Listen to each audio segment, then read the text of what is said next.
Este programa tem o patrocínio de Seabra Foods.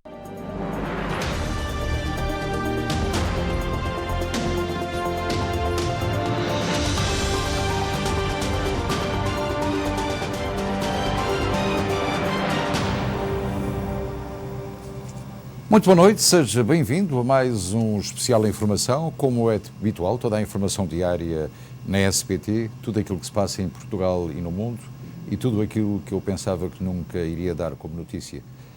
Esta segunda-feira, a Rússia e a Ucrânia encetaram nova ronda de negociações por videoconferência. O objetivo era alcançar um cessar-fogo em que ninguém acredita. O Rico Durães está connosco na nossa redação e tem os pormenores.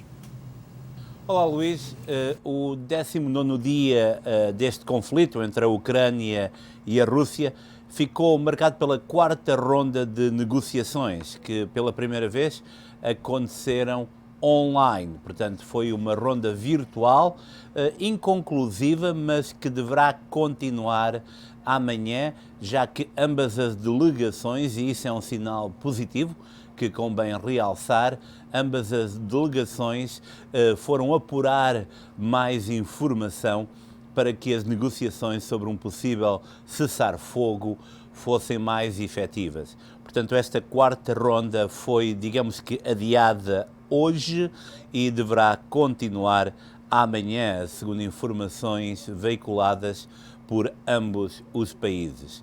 Em relação ao conflito em si, está deliberadamente marcado por aquilo que aconteceu ontem, um ataque a uma base militar perto de Lviv, uma cidade a cerca de 30 quilómetros da fronteira com a Polónia, onde morreram cerca de 35 pessoas, há mais de 130 feridos e foram disparados 30 mísseis.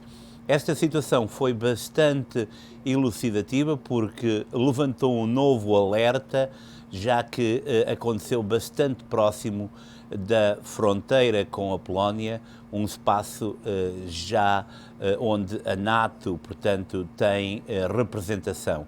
E imediatamente foram veiculadas notícias que levantaram um alerta máximo, com o próprio presidente ucraniano Zelensky voltar a falar novamente num possível espaço aéreo exclusivo para esta guerra, algo que a NATO tem, portanto, recusado. Convém referir que em Mariupol, uma das cidades costeiras mais importantes da Ucrânia, que está, portanto, isolada, hoje saíram cerca de 20 comboios de veículos, portanto, nos chamados corredores humanitários, quando também foi anunciado que a primeira ajuda humanitária poderá chegar a essa cidade com cerca de 500 mil de habitantes, localizada precisamente entre a área separatista do Donetsk e a parte da Crimeia, numa área de veras importante. É um dos mais importantes portos marítimos da Ucrânia. De referir também que o presidente ucraniano vai na quarta-feira discursar no Congresso dos Estados Unidos. O anúncio foi hoje feito por Nancy Pelosi, a líder do Congresso norte-americano. Convém referir que Vladimir Putin dá mostras de bastante impaciência, já que o que deveria ser, perante a sua visão, um conflito bastante breve, já vai no 19º dia de conflito. Estas são as notícias do dia. Agora contigo, Luís. Obrigado, Ricky. No domingo, os negociadores de ambos os países afirmaram que houve avanços, mas não descartaram a hipótese de estar para breve um acordo. Também, cerca de 30 mísseis disparados por tropas russas atingiram uma base militar em Lviv, muito próximo da fronteira com a Polónia. Foi ontem de manhã. Cerca de 30 mísseis disparados por tropas russas atingiram uma base militar em Lviv, na Ucrânia, próximo da fronteira com a Polónia, na manhã deste domingo. Segundo autoridades locais, 35 pessoas, entre soldados e civis, morreram e 134 ficaram feridas. O chefe da Administração Militar Regional de Lviv disse em entrevista coletiva que os sistemas de defesa ucranianos interceptaram 22 dos mísseis enviados pela Rússia, mas outros atingiram a base. O alvo era a instalação militar de Yavoriv, também conhecida como Centro Internacional de Manutenção e Segurança da Paz, que possui 360 km² de extensão e tem sido usada há muito tempo para treinar militares ucranianos. Os instrutores, na maioria das vezes, são dos Estados Unidos da América e de outros países da NATO. Ainda não há informações se cidadãos desses países estavam no local no momento das explosões.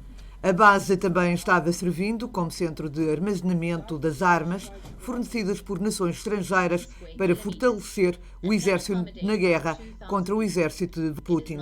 Um porta-voz do Reino Unido disse que o incidente marcou uma escalada significativa do conflito devido à proximidade do ataque à fronteira da Polónia, menos de 12 milhas de distância. O conselheiro de Segurança Nacional dos Estados Unidos da América, Jake Sullivan, alertou que se qualquer disparo, mesmo que acidental, acontecer em um dos países vizinhos à Ucrânia, que pertencem à NATO, desencadeará uma resposta com força total das nações aliadas. Sullivan disse que os Estados Unidos da América estão em contacto direto com o governo da Rússia para alertar contra o uso de armas químicas em meio a temores de que eles podem estar preparando o terreno para o uso delas. Há notícias de que Moscou teria pedido apoio económico e de armamento à China. Contudo, Pequim desmente e afirma ser uma manobra de diversão de Washington. Ainda se desconhece se existe alguma verdade na notícia, tendo em conta o papel neutral que a China tem mantido nestes 19 dias de guerra. A China acusou os Estados Unidos de desinformação depois da empresa norte-americana ter avançado que Moscou pediu ajuda militar e económica a Pequim em resposta às sanções ocidentais contra a guerra na Ucrânia. É completamente falso, é pura desinformação. A China declarou clara e consistentemente as suas posições sobre a crise na Ucrânia. Desempenhamos um papel construtivo e avaliamos a situação de forma imparcial e independente, disse o porta-voz do Ministério dos Negócios Estrangeiros da China, Xiao Lijian, em conferência de imprensa. Denegrir a posição da China não é aceitável, acrescentou.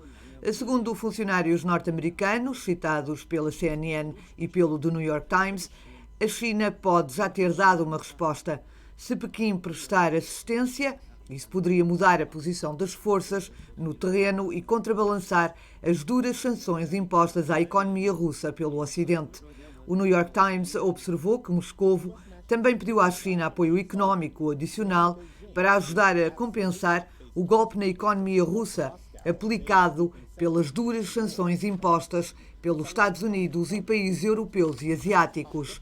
A China evitou até à data condenar as ações russas na Ucrânia, que não descreveu como uma invasão.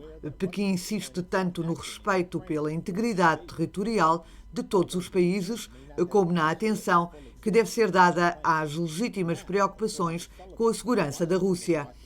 Porta-vozes chineses também reiteraram que a China se opõe a sanções unilaterais porque não trazem paz e segurança, mas sim sérias dificuldades económicas para os habitantes dos países afetados. A China e a Rússia sempre mantiveram uma cooperação sólida no campo da energia e vão continuar a realizar uma cooperação comercial que inclui gás e petróleo, explicou Shan Lijian, acrescentando que as trocas ocorrerão num espírito de respeito e benefício mútuos. Representantes dos governos dos Estados Unidos e da China vão reunir esta segunda-feira em Roma para discutir o impacto da invasão russa da Ucrânia na segurança da Europa e do mundo. E já se reuniram os diplomatas dos Estados Unidos e da China e iniciaram hoje negociações em Roma, Itália. Foi o conselheiro nacional americano Jake Sullivan que esteve com o seu homólogo chinês a discutir a situação durante cerca de 7 horas. Mas uma discussão, segundo Joe Biden, muito franca e muito aberta, mas não teve praticamente efeito nenhum na medida em que Joe Biden e a administração americana, tal como a chinesa, se recusaram a dar informações sobre o resultado final destas negociações. Provavelmente amanhã continuarão com as mesmas. Os mídias norte-americanos têm noticiado que a Rússia pediu ajuda económica e militar à China. para que a guerra na Ucrânia pudesse ter um fim positivo para Putin. Em cima da mesa estão questões diplomáticas entre os dois países e o que é certo é que foram discutidos também não só o impacto da guerra na segurança regional e global, como também o provável apoio em armamento e em ajuda económica ao país de Vladimir Putin. O conselheiro de Segurança Nacional da Casa Branca, Jake Sullivan, esteve hoje reunido com Yang Jiechi, o mais alto funcionário do Partido Comunista Chinês, para questões diplomáticas. As duas comitivas discutiram os esforços em curso para gerir a competição entre os dois países e vão discutir o impacto da guerra na Rússia contra a Ucrânia na segurança regional e global. De acordo com o jornal The New York Times, que citou fontes não identificadas, a Rússia pediu à China que fornecesse equipamentos militares para a guerra e ajuda económica para ajudar a superar as sanções internacionais. Pequim reagiu hoje de forma vigorosa contra esta informação, sem, no entanto, a desmentir. Segundo o porta-voz da diplomacia chinesa, ultimamente os Estados Unidos têm espalhado constantemente notícias falsas contra a China. Sullivan disse que os Estados Unidos estão a acompanhar de perto até que ponto a China está a fornecer, de uma forma ou de outra, assistência material ou económica à Rússia. Desde o início da invasão russa, o regime comunista chinês, em sintonia com a sua posição de aliança com Moscovo, absteve-se de pedir ao presidente russo, Vladimir Putin, que retire as suas tropas da Ucrânia, limitando-se a apelar a negociações que procurem uma solução pacífica para o conflito militar. O conhecido jornalista e realizador norte-americano Brent Renaud foi morto a tiro na Ucrânia, num checkpoint nos arredores de Kiev. Renaud trabalhou para o New York Times e preparava agora um documentário para a revista Time. O jornalista e realizador norte-americano Brent Renaud foi morto a tiro, segundo testemunhos, por militares russos num checkpoint nos arredores de Kiev, na Ucrânia. Renaud, jornalista premiado, trabalhou para o New York Times e era também autor de documentários. Quando foi morto, estava em Irpin a recolher imagens de refugiados para um filme.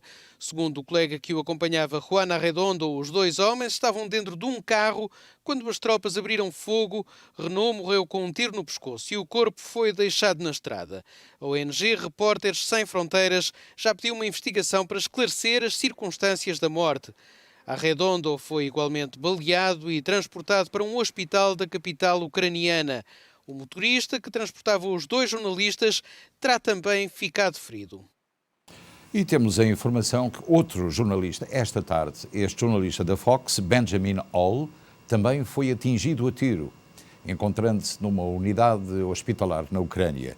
Não foi dada a localização dessa clínica, mas a Fox já escreveu um comunicado a dizer que, primeiro, está ao bem-estar dos seus correspondentes de guerra e segue atentamente a situação no terreno.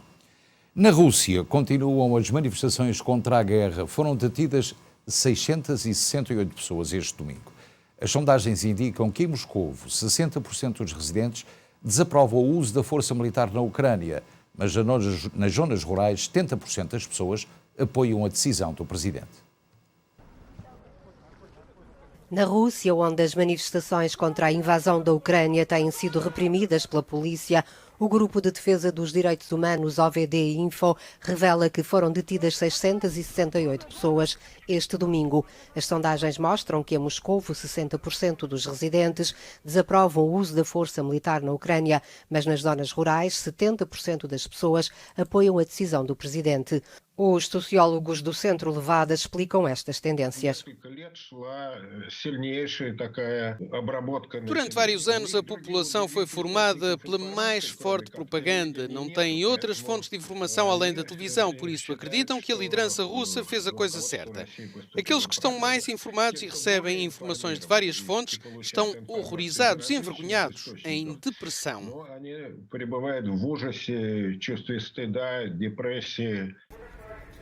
Segundo a OVD Info, houve manifestações em 36 cidades russas e também detenções em todas elas, como aqui em São Petersburgo. Também temos a informação de que uma jornalista russa, hoje em Nova Iorque, abandonou o seu posto de trabalho quando fazia um telejornal para a Rússia em direto a partir de Nova Iorque. Ela disse em direto: eles estão a mentir-vos. Levantou-se e saiu do estúdio. É a última notícia de uma apresentadora russa que decidiu assim também contestar em direto e protestar contra a invasão da Ucrânia. Em Portugal, o Conselho de Estado reuniu hoje. Marcelo Rebelo de Sousa convocou este Conselho de Estado para analisar o conflito entre a Rússia e a Ucrânia. O Conselho de Estado, órgão de consulta do Presidente da República, reúne-se hoje às 15 horas no Palácio da Cidadela, em Cascais, e tem como único ponto da ordem de trabalhos a situação na Ucrânia. A reunião, convocada por Marcelo Rebelo de Sousa a 7 de março, está a decorrer no 19º dia de guerra na Ucrânia. Em 3 de março, Marcelo Rebelo de Sousa tinha comunicado que ponderava convocar o seu órgão político de consulta em tempo oportuno, no caso de uma eventual tomada de posição adicional de Portugal em relação à ofensiva militar na Ucrânia.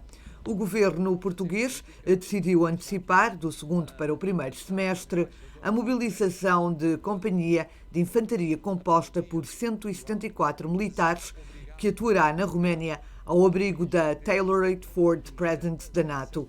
Segundo o Ministério da Defesa Nacional, João Gomes Cravinho, os 174 militares serão enviados para a Roménia, país fronteiriço com a Ucrânia, em final de março, início de abril, e irão permanecer no sul do país. Além da mobilização da companhia de 174 militares, Portugal também enviou equipamento militar para a Ucrânia, designadamente coletes, capacetes, óculos de visão noturna, granadas e munições de diferentes calibres, rádios portáteis completos, repetidores analógicos e espingardas automáticas G3.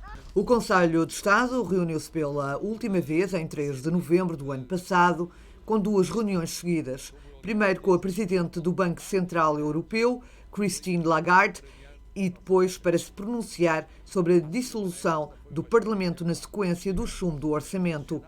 A invasão russa foi condenada pela generalidade da comunidade internacional, que respondeu com o envio de armamento para a Ucrânia e o reforço de sanções económicas a Moscovo. E o Conselho de Estado reuniu-se hoje e logo após o Conselho de Estado, há muito poucas horas em Portugal, em Cascais, Marcelo Rebelo de Sousa referiu-se ao conflito entre a Rússia e a Ucrânia, afirmando que a guerra também irá prejudicar a economia portuguesa e que nada será como antigamente. Se passou, teve, tem e terá custos enormes na vida de todos nós, nomeadamente na Europa. Não há como negá-lo ou fazer de conta de que esses custos não cairão de uma forma ou de outra nas nossas vidas. E há que enfrentá-los com a mesma coragem e determinação reveladas nos últimos 2 anos, em espírito de unidade, coesão, solidariedade e eficácia. Marcelo, muito pessimista em relação a toda esta situação entre a Rússia e a Ucrânia. Ali ao lado, em Espanha, que é como quem diz, ao lado de Portugal, a Espanha quer tornar-se no novo centro de gás da Europa, uma vez que a União Europeia planeia abdicar do gás russo antes de 2030. Atualmente o país possui 45% do armazenamento de gás natural liquefeito em toda a Europa. Espanha pode tornar-se o novo centro de gás da Europa, uma vez que a União Europeia planeia abdicar do gás russo antes de 2030. Atualmente o país possui 45% do armazenamento de gás natural liquefeito da Europa e 1/3 do trabalho europeu de regaseificação, um processo que converte o gás líquido em gás natural. Temos um sistema extremamente versátil e flexível. Podemos receber gás de quaisquer origens. No ano passado, por exemplo, recebemos gás de 14 países diferentes. Também temos 2 ligações através de gasodutos com França. Por isso, sem dúvida, somos um ator-chave no problema de diversificar o fornecimento de gás natural na Europa. Espanha tem uma das infraestruturas de gás mais extensas da Europa, com uma enorme capacidade de armazenamento de gás que chega por navio, assim como 2 gasodutos que ligam a Europa aos campos de gás no norte de África. No entanto, o fornecimento atinge um estrangulamento quando chega aos Pirineus. São necessárias novas e maiores ligações com a rede europeia se Espanha quiser realmente contribuir para a segurança energética na Europa. Estamos a falar em garantir o fornecimento de energia na Europa e esta nova infraestrutura pode ser crítica. Portanto, penso que neste momento a vontade política é muito maior e provavelmente também o acesso ao financiamento. O governo espanhol solicitou que quaisquer novas ligações de gás com a Europa fossem compatíveis com outras fontes de energia renováveis, tais como o hidrogênio ou o biogás. Uma das prioridades no futuro para reduzir a nossa dependência do gás russo e cumprir os nossos objetivos de descarbonização é o hidrogênio renovável. Acreditamos que a Espanha tem um papel importante a desempenhar nesta matéria. A administração está a trabalhar 24 horas por dia para assegurar o fornecimento de energia até o final de 2022. Mas à medida que a Rússia continua a invasão na Ucrânia, a Europa pode ser forçada a enfrentar o frio do inverno. E também informações que Portugal podia ser um dos abastecedores e armazenistas de gás liquefeito na Península Ibérica. Contudo, a França é um pouco responsável por essa situação porque nunca permitiu que as condutas ou os gasodutos de gás liquefeito pudessem atravessar os Pirineus da forma como deveria ser feito, com condutas maiores e gasodutos gigantes. Nunca permitiu.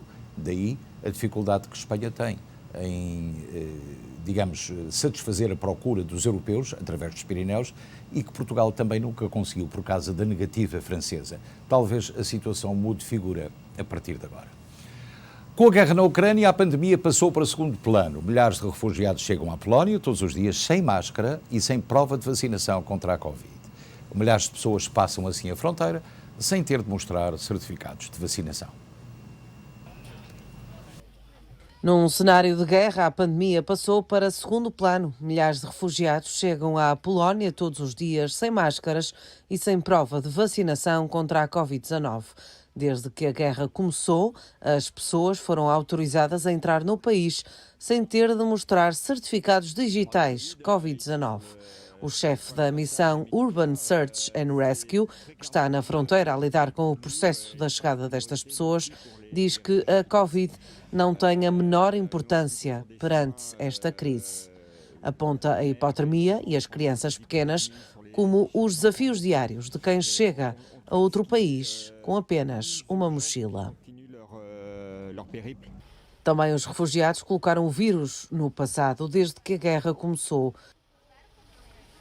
Julia Vlasic diz que a Covid-19 é uma doença real, mas depois do conflito ter começado, tudo mudou e que a guerra é pior para a humanidade do que a Covid. A ofensiva na Ucrânia forçou mais de 2,5 milhões de pessoas a fugir e a procurar refúgio noutros países. Mas apesar das tropas russas continuarem a invadir o país vizinho, alguns decidiram voltar para casa, como Klara Uliganik, ucraniana de 60 anos, chegou à Hungria com a primeira onda de refugiados. Depois de passar quase 3 semanas no lado húngaro da fronteira, decidiu voltar para casa em Uzhhorod, uma cidade ucraniana distanciada da zona de conflito. Conta ter um pressentimento que a faz voltar, mesmo contra a vontade dos filhos. São muitos mais os comboios cheios a chegar, menos os que partem com gente. Clara não é a única a decidir regressar ao país do coração. E segundo as Nações Unidas, já são 2,8 milhões de pessoas que procuraram refúgio nos países ou nas fronteiras que dão com a Ucrânia. Portanto, neste caso, a Polónia em si também já não consegue conter o número ou o fluxo de refugiados que aparece ali vindo da Ucrânia. Portanto, a Polónia está a pedir ajuda também a outros países europeus para poder haver um plano estratégico de recebimento desses refugiados. Também o governo francês decidiu pôr fim à obrigação do uso de máscara, bem como à apresentação do certificado de vacinação, acabando com a maioria das restrições ligadas a esta Covid e também com os sucessivos protestos de grande parte da sociedade francesa que protestava contra o uso de máscara e outras restrições. Continua a ser obrigatória nos transportes e hospitais, mas deixa de ser necessária nas escolas e na maioria dos locais públicos e locais de trabalho em França. O governo francês decidiu pôr fim à obrigação do porte de máscara, bem como à apresentação do passaporte sanitário, acabando com a maioria das restrições ligadas à Covid-19, apesar do país registrar atualmente um aumento no número de contaminações. Portanto, a França já não exige certificado de vacinação e os protestos acabaram. Em Portugal, e aqui reside um grande problema, a Galp anunciou subir os preços da eletricidade e do gás natural no dia 15 de abril. Portugal e a Europa preparam-se para começar a pagar o preço desta terrível guerra. A Galp vai subir as tarifas aos clientes domésticos a partir de 15 de abril, com aumentos mensais de até 3 euros no gás natural e entre 1 a 2 euros na eletricidade. Na nota enviada aos clientes e a que a Lusa teve acesso, a Galp destaca que os novos preços que constam na tabela de preços refletem um aumento do custo de aquisição de energia em linha com a evolução do preço no mercado internacional, indicando os novos valores, mas sem referir a variação em causa. Contactada pela Lusa, fonte oficial da Galp adiantou que para os principais escalões de gás natural, os aumentos mensais variam entre os 1,6 e os 3 euros, e para as principais potências contratadas, no caso da eletricidade, entre 1 a 2 euros. Na fatura analisada de um cliente doméstico com uma potência contratada de 3,45 kW na eletricidade, o aumento no preço de energia consumida oscila entre os 1,8% no vazio e os 3,9% fora do vazio. Os mercados grossistas de eletricidade e de gás natural já atravessavam uma crise energética com valores historicamente elevados, tendo a escalada de preços disparado com a guerra na Ucrânia, alcançando valores 10 vezes superiores aos que se registavam no início do ano de 2021. Sabemos também que, e toda a gente sabe, que a gasolina tem aumentado os combustíveis sucessivamente em Portugal, praticamente todas as semanas. Hoje surgiu também um comunicado que dá conta que cerca de 10% do ordenado médio dos portugueses vai para gasolina. Neste momento significa que se a gasolina aumentar ainda mais, essa percentagem é mais elevada. E agora vamos a Moçambique para lhe dizer que o ciclone Gombe matou pelo menos 11 pessoas no norte de Moçambique e deixou um rastro de destruição nas províncias de Nampula e na Zambésia. Campos agrícolas e aldeias destruídas e um cenário catastrófico são a realidade de um país que tem sido assolado por inúmeros fenómenos da natureza. O ciclone Gombe matou pelo menos 11 pessoas no norte de Moçambique e deixou um rastro de destruição nas províncias de Nampula e Zambésia. Se a cidade de Nampula ficou com várias ruas intransitáveis, o castigo é ainda maior para a população de aldeias como Corrane. Os acessos ficaram cortados, as casas de construção artesanal destruídas e os campos agrícolas ou machambas, de onde depende a alimentação dos locais, ficaram inutilizados. Dificuldade, é claro que sim. Traz muitas dificuldades. Dificuldade, primeiro, número 1, para ultrapassar ali, quer ir entrar a Machamba, mas que puxa que também, lá na Machamba, não há Machamba. Há devastação, milho, todos os produtos alimentares da população que tinha, já está devastado. As casas e campos agrícolas não resistiram aos ventos, que chegaram aos 200 km por hora, nem às chuvas torrenciais. Em poucas horas, caiu uma precipitação equivalente a várias semanas. A Organização Internacional das Migrações estima que 115 mil pessoas tenham sido afetadas. Damos a informação de que pelo menos 11 pessoas teriam morrido. A última notícia, há momentos, dá conta que esse número já subiu para 15, portanto, em Moçambique, devido a toda esta situação provocada pelo ciclone. Os Estados Unidos, e isto é importante para quem nos está a ver aqui nos Estados Unidos e sobretudo nas comunidades, é importante saber que os Estados Unidos vão em breve lançar o seu passaporte de última geração. Portanto, é um passaporte mais pequeno, inteligente, com melhor definição fotográfica e mais seguro. Se pediu recentemente um passaporte americano novo ou renovado, há uma oportunidade de que o que você recebeu ou receberá seja muito diferente daquele com o qual a maioria de nós está familiarizado. Isto porque o Departamento de Estado dos Estados Unidos começou a emitir novos passaportes da chamada nova geração. A partir do ano que vem, todos os novos passaportes devem ser passaportes da nova geração. A mudança mais notável, com o novo e aprimorado passaporte, é a página de dados também conhecida como a página com o nome do viajante, foto, data de nascimento e nacionalidade. A foto agora é uma imagem a preto e branco gravada a laser e a página em si é muito mais durável com imagens de alta tecnologia. Este passaporte usa novas tecnologias para produzir um passaporte mais robusto, de recursos de segurança, como uma página de dados de policarboneto, personalização gravada a laser e arte atualizada, segundo um porta-voz do Departamento de Estado dos Estados Unidos. O passaporte, denominado New Generation, é um passaporte modernizado para ser mais inteligente, mais seguro e melhor. Este passaporte também apresenta melhores imagens da história, cultura e tradições dos Estados Unidos nas páginas do visto e um novo número de passaporte perfurado em todas as páginas.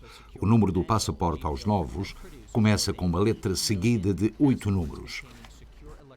Portanto, o novo passaporte vai ser mais difícil de falsificar. Portanto, pode ser que quando renovar ou tirar o seu passaporte nos próximos meses, já tenha direito a um passaporte inteligente que o governo americano e o Departamento de Estado decidiram lançar para todos os americanos.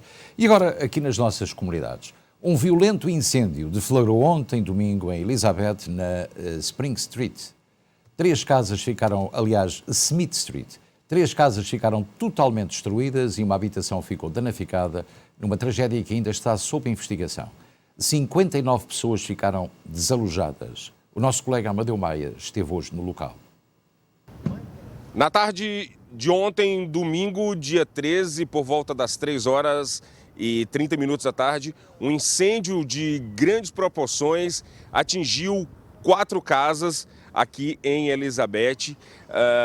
O incêndio foi tão grande que a fumaça pôde ser vista a milhas e milhas distante aqui do local. Nós estamos aqui por volta do número 100 da rua Smith, aqui em Elizabeth. Cerca de 19 famílias ficaram desabrigadas, perderam as suas casas, pois 3 dessas casas que pegaram fogo, vocês podem ver que ficaram totalmente destruídas e uma 4ª casa ficou avariada. Essa 4ª casa não chegou a pegar fogo totalmente.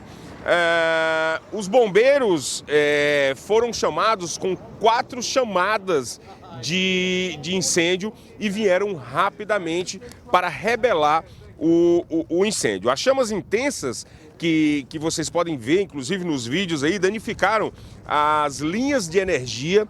As linhas de energia, inclusive, foram todas desligadas para que os bombeiros pudessem realizar o seu trabalho de contenção do fogo sem ter perigo de levar um choque ou de ser eletrocutado. Lembrando que no começo do incêndio, várias pessoas as pessoas que estavam presentes, conseguiram sair das casas e não houve feridos. Isso é uma notícia boa que a gente traz, que realmente não houve feridos nesse incêndio. Ao total, foram 59 pessoas que foram atingidas, né? 59 pessoas, já que cada casa dessa aí são casas multifamiliares. Então, dessas casas aí, 59 pessoas ficaram desabrigadas e tiveram que ir para outro local, enquanto os bombeiros ainda realizam o serviço de desmontagem, desligar o gás. A energia, como eu falei, foi desligada ontem à tarde mesmo para que os bombeiros pudessem conter o fogo. Hoje, segunda-feira, dia 14, os trabalhos ainda continuam. Vocês podem ver diversos trabalhadores, ainda vemos ali ainda um carro de bombeiro. A polícia faz aqui a contenção, a polícia de Unicalne faz a contenção para que as pessoas não adentrem. Temos também ambulância, tem carro de investigação. Foi um incêndio realmente de grandes proporções. A gente ainda não sabe os motivos desse incêndio. As investigações começaram para apontar quais foram as causas desse incêndio aqui em Elizabeth, que destruiu 3 casas e danificou mais uma. Mais de 60 pessoas ficaram sem moradia. Amadeu Maia, com imagens de Márcio Santos, direto para o estúdio. Muito bem, Amadeu, estas situações de incêndios são sempre terríveis e, sobretudo, numa comunidade que nós conhecemos como muito ativa e trabalhadora e, sobretudo, numa artéria que é considerada uma das principais da cidade. Esta situação provocou, de facto, muita preocupação nas autoridades e, neste momento, ainda os bombeiros se encontram no local para efetuar trabalhos de rescaldo. E vamos até Long Island, porque Paulo Pereira vai ser amanhã eleito mayor da Vila de Minneola, no estado de Nova Iorque, numas eleições em que concorre praticamente sem oposição. A SBT, Pereira referiu que este momento vai ser a realização do sonho americano e revitalizar a Baixa da Vila é um dos objetivos deste candidato que irá tomar posse no dia 4 de abril. Para mim representa muito mais do que eu pessoalmente. Eu penso nos meus pais que emigraram para cá com 4 filhos menores há 45 anos e que realmente eles estão a viver o sonho americano através de mim. Portanto, eu quando penso do facto que serei o primeiro eleito no estado de Nova Iorque que nasceu em Portugal, eu tenho muito orgulho, claro, pessoalmente, mas muito mais pelos meus pais, a minha família e a minha comunidade, porque eu sei que antes de mim vieram muitos mais que fizeram possível que eu pudesse estar nesta posição para poder representar não só a comunidade portuguesa em Minneola, mas a comunidade em geral. Portanto, eu tenho muito orgulho em representar o meu país, a minha pátria e, pelo mesmo tempo, de representar a minha comunidade que há 45 anos me acolheu. Como mayor, o que é que, em traços gerais, quais são as áreas onde pensas que deve ser mais determinado?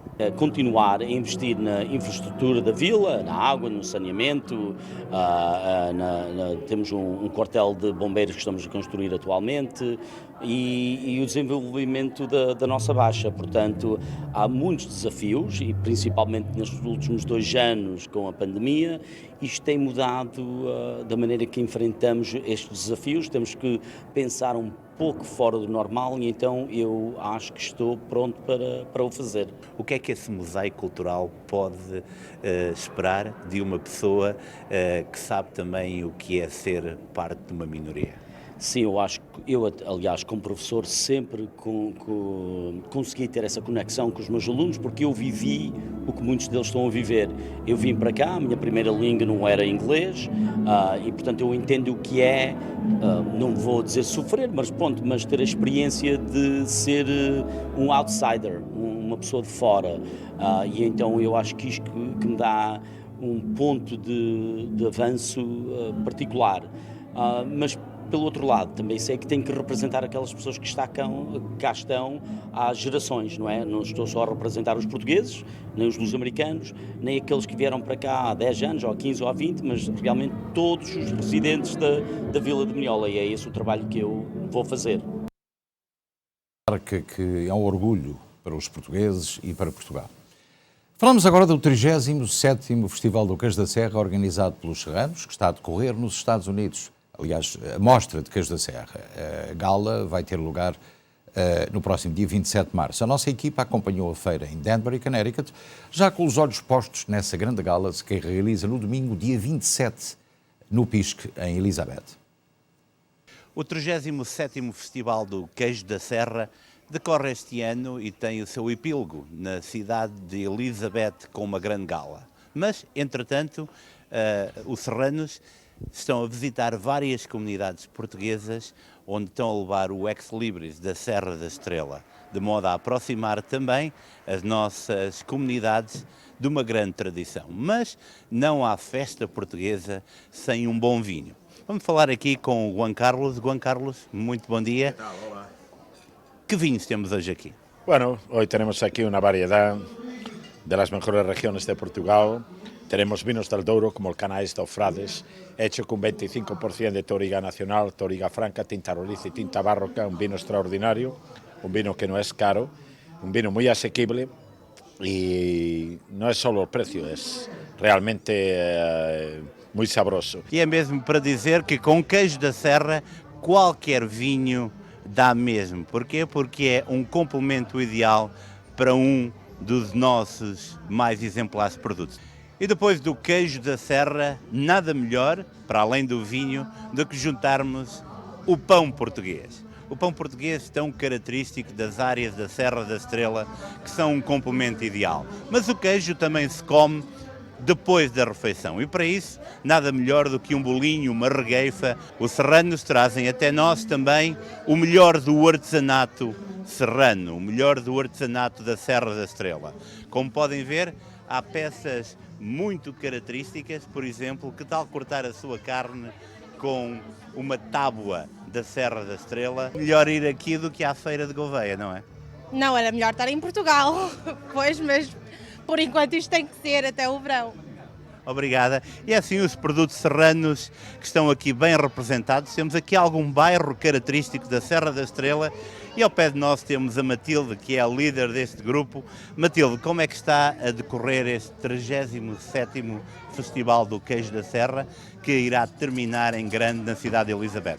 Lindamente bem.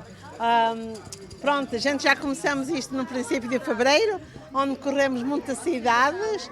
E agora já temos a chegar na última. Este fim de semana foi aqui. Ontem estivemos em Bridgeport e depois também noutras cidades. Para o fim de semana vai ser em Yonkers, na sexta-feira. No sábado vai ser em Naugatuck e depois no domingo vai ser em Hartford, Connecticut. No dia 27 de março, no PISC, na cidade de Elizabeth, a grande gala da 37ª edição do Festival do Queijo da Serra, que vai encerrar com chave de ouro na cidade de Elizabeth. Para lá, Connecticut no próximo final de semana e depois no dia 25 também no Sport Clube Português em Newark, os serranos dão o mote para uma festa de tradições. Exatamente, portanto é mais um festival do Queijo da Serra e atenção, por causa do colesterol, esperemos que tudo corra bem. Vamos agora ao desporto, porque no desporto o Sporting e o Futebol Clube do Porto venceram os encontros de mais uma jornada da Liga Portuguesa e hoje o Sporting foi a última equipa, que foi a Moreira de Cónegos, ganhar por 2-0. O Benfica empatou com o Vizela. Mais tarde, no Cantirete, o Ricky Durães tem os pormenores com os comentadores desportivos da SPT. Temos também a indicação, e esta é bom para aqueles que nos escutam na Nova Inglaterra e na Flórida, sobretudo em Tampa Bay, porque o Tom Brady saiu da reforma e disse ontem regressar à NFL com os Tampa Bay Buccaneers na próxima época. Brady esteve em Londres no fim de semana e assistiu ao jogo de Cristiano Ronaldo frente ao Tottenham. Já dizem que Brady se inspirou no regresso aos golos de Ronaldo e que quer seguir o sonho da continuidade.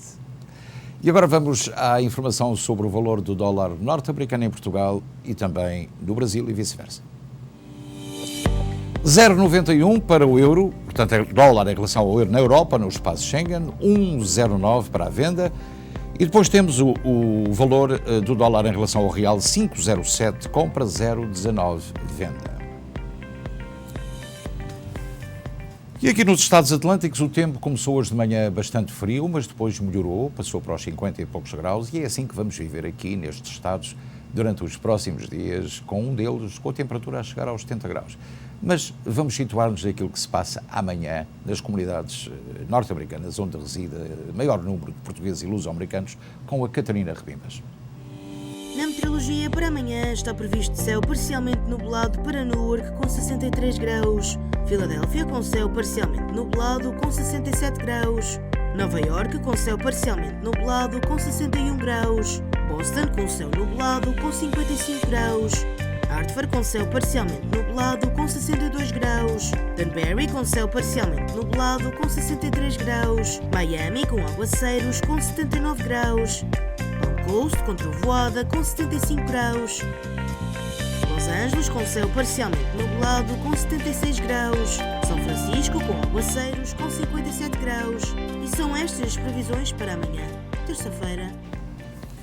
Já sabemos a informação sobre o estado do tempo para amanhã e para os próximos dias, mas esta notícia é pública e já é pública a informação sobre os serviços fúnebres do Sr. Arménio Amaral Monteiro, de 92 anos de idade, de Elizabeth, pai dos advogados Nelson e também Tony Monteiro, e do comandante da United, Nelson Monteiro. A visita fúnebre no Schmidt Funeral Home terá lugar amanhã, terça-feira, das 2 às 4 e das 7 às 9 da noite. O funeral terá lugar depois da manhã, quarta-feira, no cemitério de Mount Oliver, em Newark. E pronto, caros amigos, chegamos ao final do Espaço de Notícias. Vamos fazer uma pequenina pausa e já regressamos para a linha aberta. Até já.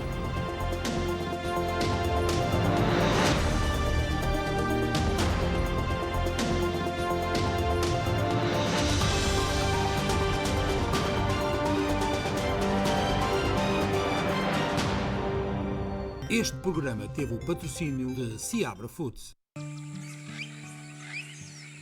As laranjas são o melhor fruto natural.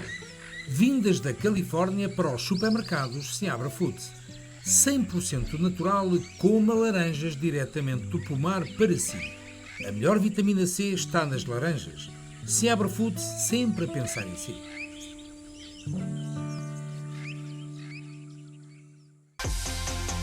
Cansado do seu carro? Descubra os novos modelos da Volkswagen, como o SUV elétrico ID.4 e ainda o SUV desportivo Atlas. Ajudamos-lo a tomar a melhor decisão para a escolha do seu carro novo, com atendimento personalizado em português, só na Volkswagen Open Road, em Bridgewater, New Jersey.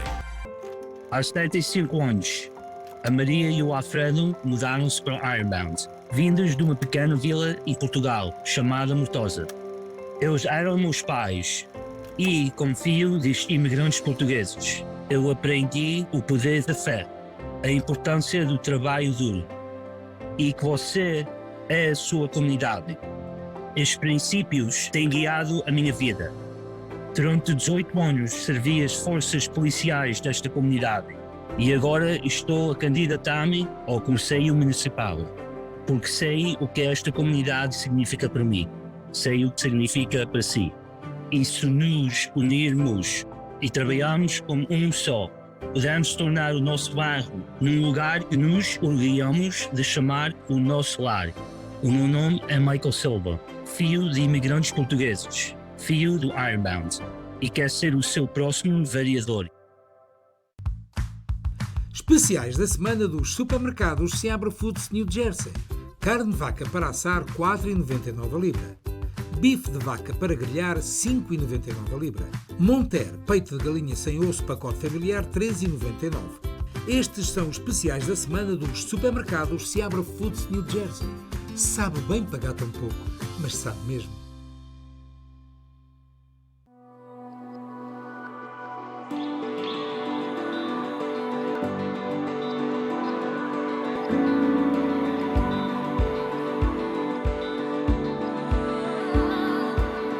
Água alcalina Monchique, uma das águas que melhor fazem à saúde dos portugueses.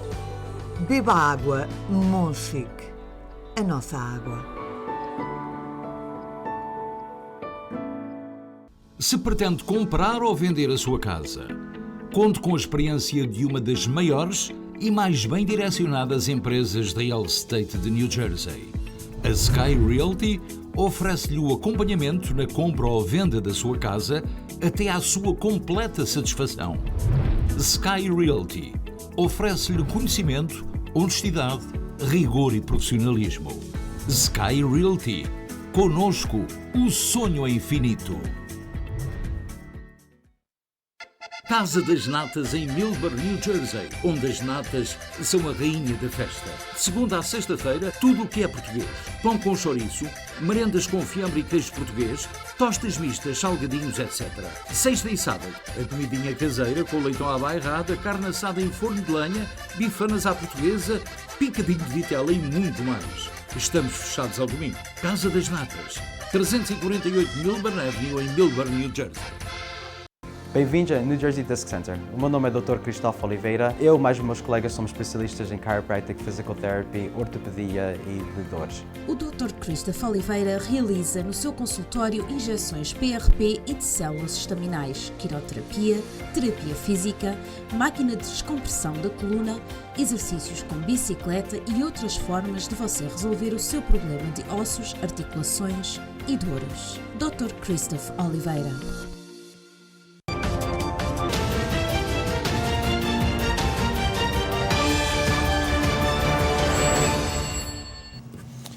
Seja muito bem-vindo ao Especial Informação, espaço dedicado à linha aberta. Pode ligar-nos para o número que vê na parte inferior do seu ecrã, 973-264-1462, colocar a sua questão, se tiver alguma questão para colocar, e nós, durante os próximos minutos, teremos muito gosto em lhe responder. Aliás, eu queria também indicar que hoje há uma notícia que no passado dia 5 deste mês de março, 2 aviões de brasileiros deportados chegaram ao aeroporto de Confins, em Belo Horizonte. Cerca de 50 mil detidos nas fronteiras em 2021, estou a falar de cidadãos brasileiros, mais 500% em relação a 2020. E mais de metade são do leste de Minas Gerais, em cidades muito próximas de Governador Valadares. Portanto, a administração Biden tem continuado o trabalho de deportar grande número de imigrantes indocumentados que tentam atravessar as fronteiras dos Estados Unidos.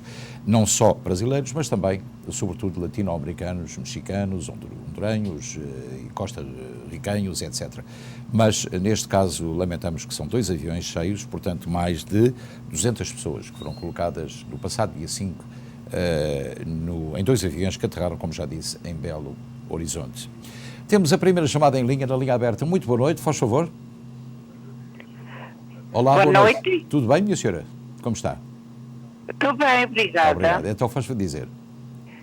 É o Sr. Luís? Sim, sou. Então. Ok. Olha, é para agradecer a toda a produção e eu recebi um passaporte americano em 6 semanas. Sim.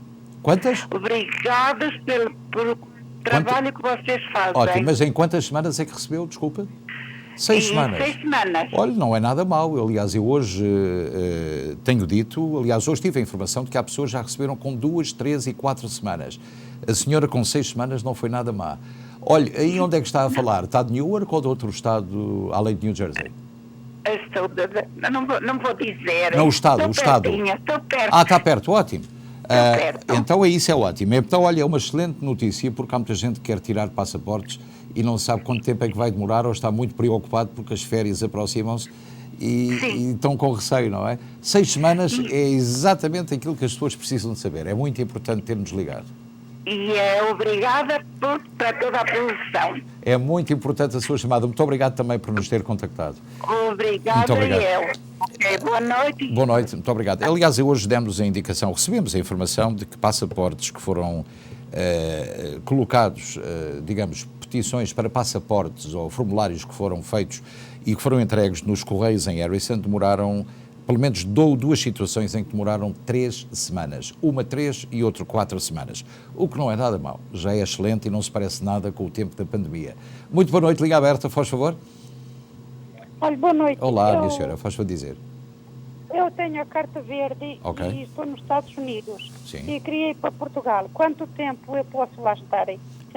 Pode estar até 1 ano, não pode ultrapassar 1 ano. Portanto, eu aconselho a fazer no máximo 9 meses, 10 meses, não ultrapasse os 11 meses, porque depois tem que responder perguntas quando chegar aqui. E é mais fácil se fizer 11 meses sem qualquer problema. Mas pode estar até 1 ano. Ninguém a impede de entrar nos Estados Unidos, desde o momento que fique lá, por exemplo, 11 meses e 26 dias. Portanto, 4 dias para o final. Mas não pode ultrapassar o ano, porque depois tem problemas quando entrar na fronteira americana. Está bem? Mas 11 meses, mas tenho que assinar alguma coisa? Não. É só com o cartão verde, sai, vai para Portugal, está lá 11 meses sem qualquer problema. Quando regressar, entra na fronteira sem qualquer problema. Não tem que assinar papéis, não tem que pedir autorização a ninguém. É ir e vir. Está certo? Já estou a ver a linha aberta. Exatamente, é muito fácil. Portanto, entra e sai sem qualquer problema, não tem que dar satisfação a ninguém. Está certo? Está certo? Está a ver agora? Está. Pronto, esta senhora já sabe como é que deve fazer. No entanto, há também uma situação em que pode ficar 2 anos. Se pedir à imigração uma prorrogação do prazo, e eles dão uma vez ou 2, prorrogar o prazo para além de 1 ano. Portanto, desde o momento que peça essa autorização e lhe seja concedida, pode ficar em Portugal mais do que 1 ano. Só com essa autorização da imigração. Muito boa noite, linha aberta, faz favor. Olá, boa noite, Olá, Sr. minha senhora, Luís. como está? Tudo bem? Bem, muito obrigada. Então. Olha, Sr. Luís, eu gostava de lhe fazer uma pergunta. Faz favor. Queria saber se me podiam dar a informação do aluguer dos carros em Portugal. Olha, nós temos de facto várias opções. No entanto, a nossa produção está neste momento a trabalhar nesse sentido, portanto, podemos dar-lhe, não é nosso cliente, mas pelo menos temos a ideia e a informação de que pode alugar sem qualquer problema. Para já, há várias empresas, algumas delas em Aveiro mesmo. Não sei de onde é que a senhora é, mas tem a Máxima Easy Drive, que é uma solução, é uma opção. Máxima? Easy Drive. O telefone é o 234. 234. Exatamente. 383. 383. Sim. 233. 233. A senhora, onde é que é natural de Portugal, de que região? Eu pertenço a Viseu, o meu marido a Aveiro. Olha, também tem em Portugal, em Aveiro, uma empresa com quem nós já trabalhamos. Portanto, eu vou-lhe dar este telemóvel, que também é importante para fazer, para saber até que ponto o chamado shopping around, saber qual é o valor mais baixo em relação ao mesmo nível de carro. Posso-lhe dar o telefone 011 351 96 738 1201. 1201. Exatamente, em Aveiro. Portanto, pessoa que a vem buscar, portanto, a empresa que a vem buscar ao aeroporto em Lisboa ao Porto e depois recolhe o carro exatamente no aeroporto sem qualquer problema. Portanto, pode comparar os preços das duas, porque é uma forma de tentar minimizar o máximo de despesa possível, sabendo que a um lado ou ao outro é mais barato. Portanto, tem as duas opções, está bem? Está bom. Muito obrigado. Muito gosto em ouvi-la também. Muito obrigado também. Muito boa noite. E agora vamos fazer uma pequenina pausa para comerciais. Regressamos já a seguir. Costa del Sol, o local perfeito para momentos inesquecíveis. Reserve para os mais diversos eventos, casamentos, batizados, festas sociais. Um espaço repousante e tranquilo. Amplo parque de estacionamento. Profissionalismo e experiência ao serviço dos nossos clientes mais exigentes. Costa del Sol. E agora vamos para uma secção deste programa que temos sempre muito gosto em difundir e em informar. Diz respeito ao Parabéns a Você, é uma rubrica do Especial Informação e hoje temos 3 aniversários natalícios e 2 aniversários de casamento. Happy birthday to you, parabéns a você. E hoje quem são os felizes aniversariantes? Vamos já saber. Ora, o primeiro é o António Ferreira, 59 anos de idade. Muitos parabéns, meu querido amigo, seja muito feliz. Também o Pedro Oliveira faz 42 anos, parabéns Pedro. Paga 42 velinhas. E depois, a Nídia Ramírez com 5 aninhos e aquele sorriso maroto. Nídia, muitos parabéns, tenhas uma vida cheia de felicidade.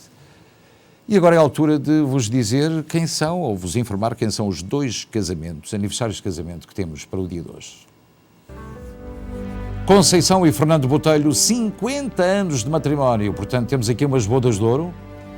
Muitos parabéns à Conceição e ao Fernando por esta data tão feliz, 50 anos de cumplicidade, de amor, de compreensão naturalmente, que sejam muito felizes e que atinjam as bodas de diamante com rapidez, com 75 anos de casados, são os nossos desejos. E agora vamos ao segundo aniversário de casamento da Carminda e do Vítor Machado. Estão a 4 anos das bodas de ouro, portanto mais um índice de longevidade. 46 anos de matrimónio, meu querido amigo, que já o conheço há muitos anos, muitas felicidades, muitos parabéns por este dia. Carminda e Vítor Machado, 46 anos de casamento. Muitos parabéns.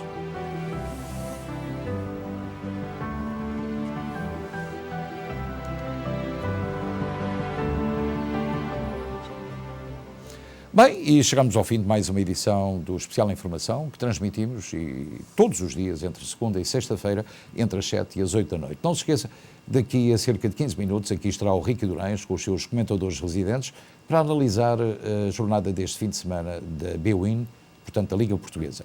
Em nome de toda a equipa que produziu, realizou e apresentou, tenha uma noite descansada. Voltemos a ver-nos aqui amanhã, quando forem 7 da tarde. Para todos, muito boa noite. Até amanhã, se Deus quiser.